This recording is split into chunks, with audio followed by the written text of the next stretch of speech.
Okay, welcome back to Lacy Range. It's late in the afternoon, 7:10, July the 7th. And what we got in front of us here is the Albanian SKS. And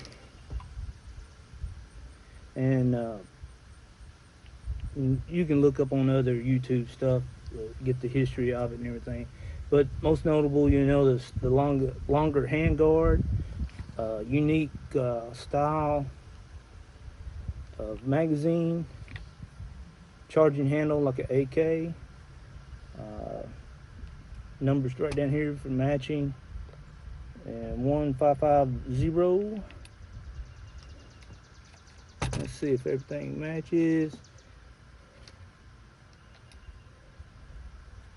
Okay, everything is visible matches. Blue bayonet, and it is a spiker.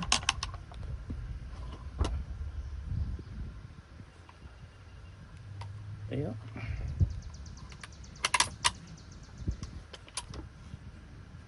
Ready gold clean rod under it. Um, Supposedly the Chinese helped them set up their production, and I'd have to say, appearances are they did a pretty good job. Did enough changing. I guess they put the Albanian touch on it. I'm running a Chinese sling on it, and I figure if the Chinese set up something, they probably had them do the slings too. But who knows? You see stuff out there called Albanian and everything else. Who knows? But let's get to it. Let's send some rounds down range. Like I say, it's later in the afternoon. Feels good out here right now, and we'll just do a quick filming and see how we do it 100 and 200 since I can see them pretty good. And I do believe this is hot shot ammo, 124 grain full metal jacket. So I do believe it is sighted in. We'll know after the first rounds, but let's get started on it and get going. Okay, we got both cameras rolling. Got my ears on.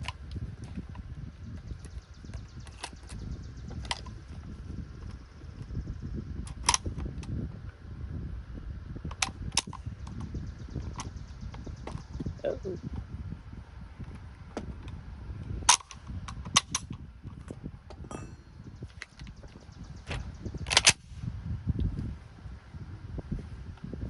All right, let's see what we got at 100 here. All right, once again, aiming right at the very bottom of the inverted.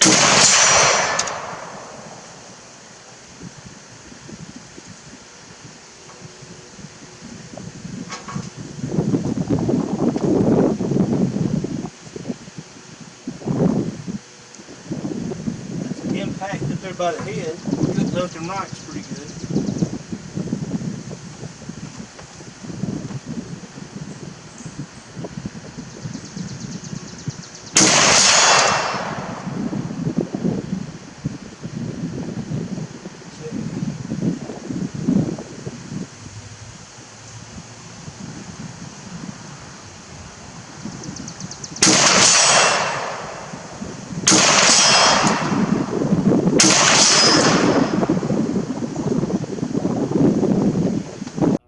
I'm aiming just a little low and to the left, and it's putting them in there. That's 5 rounds right there.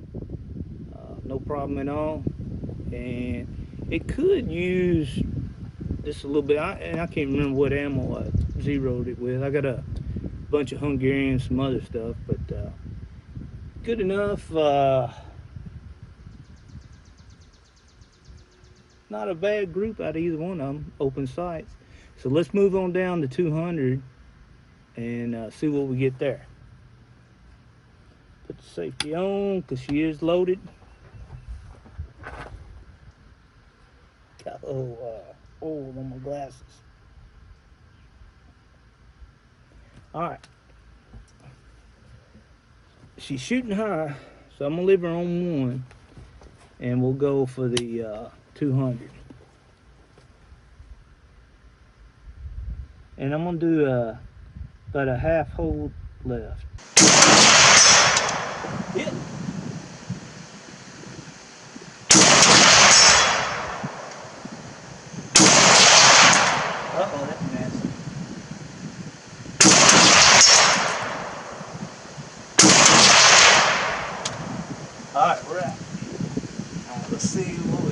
there.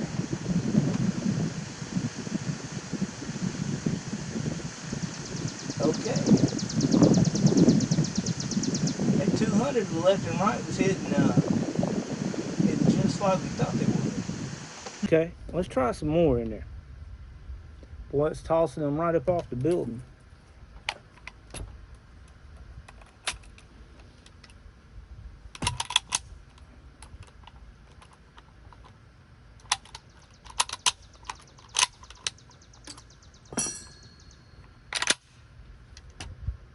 Oh, there we go.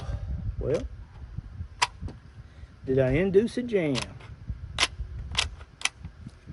Yes, I did.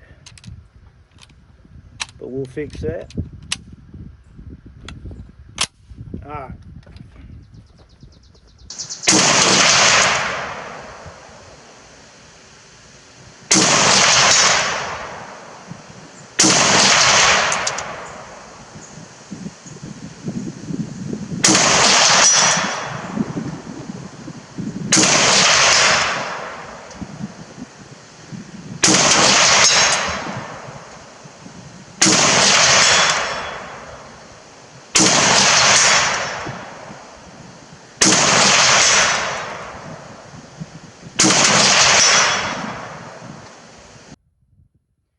Guys, I would say as long as I'm doing my part,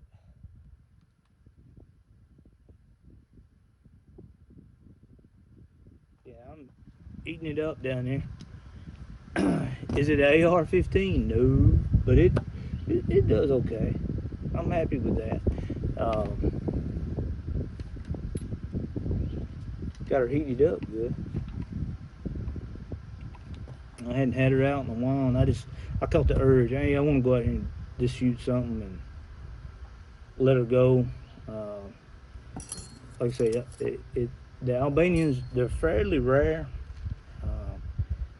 And I ran across this one in a small gun shop in Macklemooresville, Tennessee. And I think I bought it for 150 bucks, if I remember correctly. And they were glad to get rid of it. I imagine the Chinese at that time were roughly the same price. And it was a great little shop. It's closed now, but the guy that worked in there, made most of his money off of the civilian type guns. And when the military stuff, he looked for me to come around when he had military stuff, either to tell him what it was or buy it from him. And this one, I definitely walked out of there a happy man, because I knew what it was as soon as I looked at it. And I've always been a fan of the SKSs. The first one that I ever bought was a Chinese stamped receiver SKS. And it was in Knoxville, Tennessee, and went to the gun show. My uncle went with me, and it seemed like and I hate to lie to you and tell you what I bought it for. It's probably 150 bucks too, and if I remember correctly. And it was a stamped receiver SKS, and there was an article out in the not Shotgun News, but Soldier Fortune about they had imported some. I mean, it's pretty rare, which SKS's period were rare back then. But so I purchased that. Of course, read about it, knew about it, and being as young as I was, didn't really realize that it's probably something I should have kept. So later on in the year, of course, the word got out because there was a bunch of Chinese SKSs coming in at that time. And I also want to tell you about it. When I bought that, all this surplus ammo was not here yet. It was that early, and we had to buy the Norma 7.62 by 39 brass case, reloadable stuff, and I don't want to say it was probably $30 per 20. And when you're a kid just working at Walmart or a grocery store, that's a lot of money. And especially when the gun wasn't but 150 bucks. But I bought enough of it and shot it a little bit, and then the surplus started coming in. And my dad and I, we used to go to the gun shows up at Nashville, and we went up there, and Al King had just started importing the Polytech AK-47s, the spikers. So I traded that SKS off. I shouldn't trade it, but I sold it, and I want to say I got 250, something like that, out of it. Made $100 on it, and because they knew what it was, and then went over to Al King and added some money to it for $350. Bought that AK-47 spiker fixed stop, and still got it today. But and it came with 500 rounds of ammo, 3 magazines, the chest pouch, had the whole works, the clean kit, box, everything. And like I say, I've still got that one, but and fortunately, and I will do a video on it, after picking up many SKSs through the years at wherever guns were sold, picking up and look at them, I finally found another stamped receiver SKS. Not the same one I had, but it is a stamp, and I've got it now, and I'll do a video on it because it's a pretty rare bird too. But like I say, you can see what we're doing right there. Take a look at it. Albanian SKS. Put any remarks down below, and I'll try to answer them for you if you got any questions about it. And look forward to seeing you again on the Lacy Range.